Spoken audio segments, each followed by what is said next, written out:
What's up, YouTube? Hello everyone. Thank you so much for coming back to my channel and clicking on today's video. Today I'm going to talk about iodine deficiency. Do I have iodine deficiency? I'll show you my iodine patch test, talk about some signs and symptoms of iodine deficiency, and hopefully provide a resource for you guys who are curious about whether or not you may be deficient in iodine. So before I jump into any of that, typical disclaimer, this is not medical advice. I'm not a doctor, nutritionist, or expert. I am just sharing my journey along with you guys, hoping that if you're doing a carnivore diet or considering doing a carnivore diet, that perhaps this is helpful for you. I am smack dab here in the middle of Vlogmas, hence the Christmas tree. However, this video is relevant anytime. It's not just a Vlogmas specific. But I will pop an eye up in the corner if you're curious about watching the rest of my videos for this month, and I will be doing a video every day up until Christmas Day. The other thing I want to mention is that my dear friend Nutrition with Judy actually did a video on her channel, which I will link below this one, showing you in depth how to do the iodine patch test, as well as her recommendations for supplementation of iodine. I'm not going to give you any recommendations for supplementation of iodine in this video because I believe it's very individual, and I personally believe, and you can actually just go type this in Google and find it on WebMD, that if you supplement with iodine and you don't need it, then you can actually damage your thyroid and create more issues. And the last thing I want people to do is to damage their health because they supplement with something that they don't actually need. So before you go out and buy those iodine drops or that electrolyte mix that has iodine added in, test it out for yourself. Do you actually need it? Because I don't want you guys to harm your body. So let's actually talk a little bit about the carnivore diet and iodine deficiency.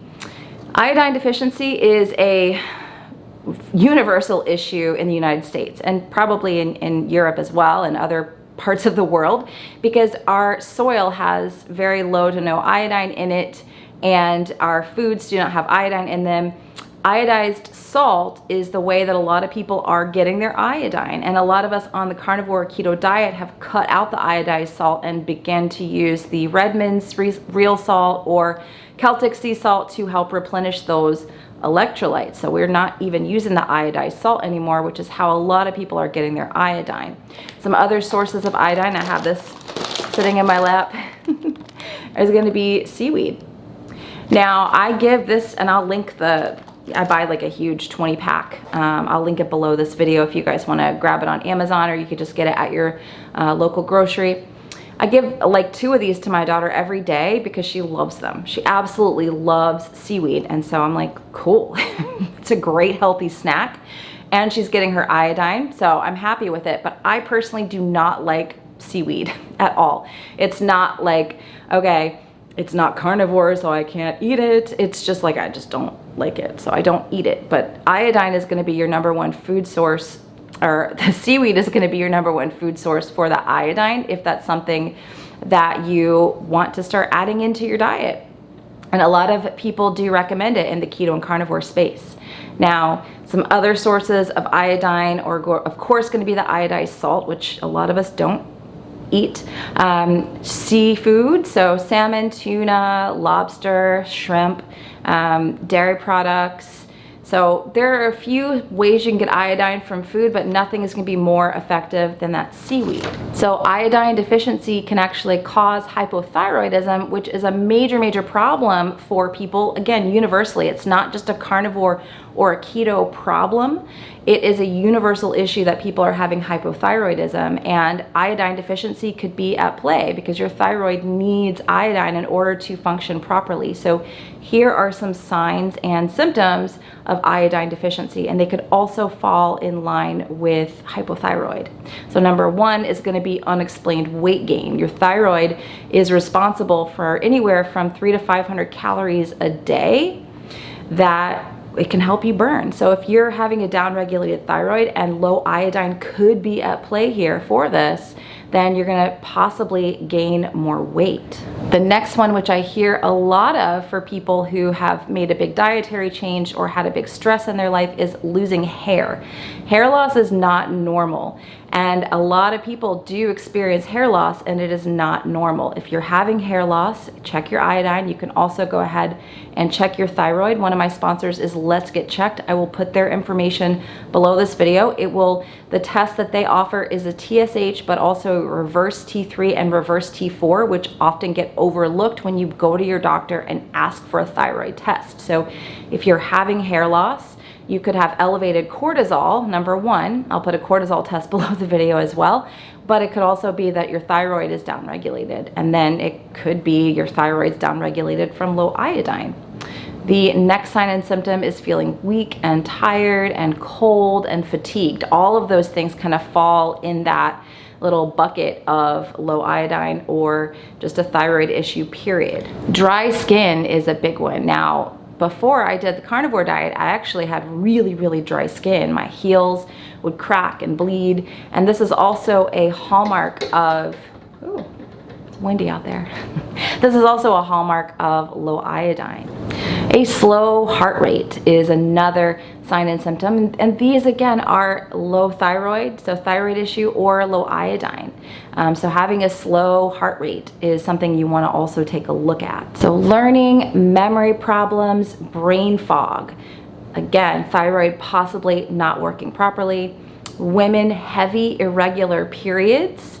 And the last one, this is not a complete list of signs or symptoms, nor is this medical advice, could be a swollen neck. So that is where your thyroid gland sits. So all of these things could be a sign symptom of either low iodine or something else going on with your thyroid.